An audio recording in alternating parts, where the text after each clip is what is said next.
ritrovati con l'informazione flash di New Sicilia. Iniziamo da Messina, gara clandestina di cavalli lungo viale Giostra. In corsa a folle velocità, ciclomotori impegnati a incitare gli animali. Arrivata la polizia, la folla si è dileguata, ma gli agenti sono riusciti a bloccare un uomo di 75 anni denunciato alla procura per maltrattamenti di animali e competizioni non autorizzate.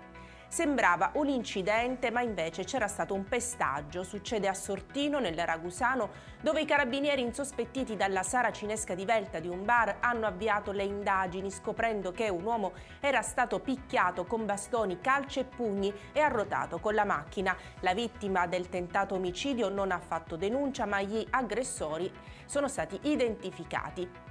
Incendio in un laboratorio dolciario di Siracusa, in via Santa Croce Camerina, nel rione della Pizzuta. Il rogo potrebbe essere di origine dolosa, un probabile avvertimento. Gli accertamenti sono comunque in corso da parte degli agenti della squadra mobile siracusana. I familiari stanno cercando Luigi Di Pietro, 58 anni di Sortino, scomparso il 29 dicembre. Il figlio Giuseppe, preoccupato, ha lanciato un appello sui social: stiamo cercando mio padre. È stato visto l'ultima volta giovedì 29 dicembre alle ore 13. Le ricerche delle forze dell'ordine sono in corso con l'ausilio di cani delle unità cinofile e gli idroni. L'ex carabiniere in pensione vive da solo e si sarebbe allontanato per andare ad un appuntamento dove però non è mai arrivato. E con questo per adesso è tutto, grazie per averci seguito e arrivederci.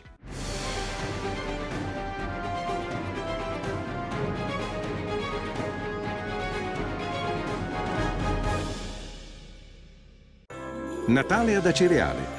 Dall'8 dicembre all'8 gennaio, nel centro storico, mercatini, circuito dei presepi d'arte, la casa di Babbo Natale, la pista di pattinaggio su ghiaccio, concerti musicali nelle chiese, laboratori, il trenino turistico natalizio, oltre a tante iniziative di solidarietà.